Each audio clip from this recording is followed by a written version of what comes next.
এবং এখন ঠিকই আছে আলহামদুলিল্লাহ। আমরা সেই কলা বাগান থেকে এখন কলা হারভেস্ট করতে যাব, কলার কাঁদি কাটতে যাব। আসসালামু আলাইকুম।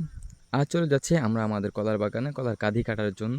আরেকটা জিনিস আপনাদেরকে জানানো দরকার, সেটা হচ্ছে আমাদের পাশে যে পাট দেখতে পাচ্ছেন, এই বর্ষাকালীন একমাত্র ফসলই হচ্ছে আমাদের এখানে পাট। অন্য কোনো ফসল আমাদের এখানে হয় না। তার কারণ হচ্ছে আমাদের এখানে কম বেশি সব জায়গায় পানি উঠে যায়, যার কারণে হচ্ছে পাট ব্যতীত অন্য কোনো ফসল চাষ করা সম্ভব হয় না।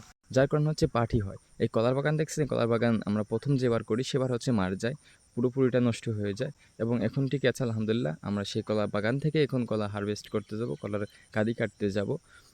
আর কলার কাঁদিগুলো তখনই কাটি যখন হচ্ছে পরিপক্ক হয়, আর আমাদের আঞ্চলিক ভাষায় বলা হয় সেটা বতি হয়। তখন হচ্ছে আমরা কলার কাঁদিগুলো কাটি, না হলে আমরা কলার কাঁদি কাটি না। আর চলে আসলাম আমরা ৩ জন লোক, আমরা ২ ভাই এবং এক চাচাতো ভাই, ৩ জনে মিলে আমরা কলার কাঁদি কাটতে আসছি। কারণ হচ্ছে আমরা যখন কলার কাঁদিগুলো কাটি তখন হচ্ছে যদি মাটি দিয়ে পড়ে যায় তাহলে কলার কানগুলো, এই কলার নিচে যেগুলো থাকে সেগুলো নষ্ট হয়ে যায়, আপনার পরবর্তীতে ওইগুলো পাকে না।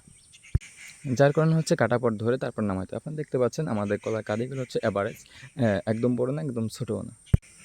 এবং আরেকটা জিনিস হচ্ছে, আপনাদের সামনে যে বাগানটা দেখতে পাচ্ছেন, এখানে কিছু পেঁপে গাছ লাগিয়েছিলাম গেছে বছর। এবছর আপনার হচ্ছে গেছে বছর পানি ওঠার কারণে মারা যায়, যার কারণে হচ্ছে আমরা এখানে কলার বাগান করি, কিন্তু কলার বাগানও মারা যায়। এজন্য হচ্ছে আমরা চিন্তা ভাবনা করছি এখানে বর্ষাকালীন টমেটো চাষ করব। আপনারা দেখতে পাচ্ছেন ভালোই কয়েকটি পেঁপে গাছ আছে, প্রত্যেকটা পেঁপে গাছই ফলন এসেছে মাশাআল্লাহ। আপনার পেঁপেগুলো খুবই সুন্দর, এবং দেখতে পাচ্ছেন খুবই সুন্দর, এবং সাইজগুলো মাশাআল্লাহ ভালো। কিন্তু হচ্ছে আপনার পানি ওঠার কারণে এখানে এই পেঁপে গাছগুলো মারা যায়।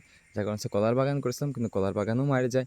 যার কারণে হচ্ছে এবার আমাদের পরিকল্পনায় আছে যে আমরা বর্ষাকালীন টমেটো চাষ করব এখানে। সবাই আমাদের জন্য দোয়া করবেন, আল্লাহ তাআলা যেন আমাদের কাজের মধ্যে বারাকা দান করে।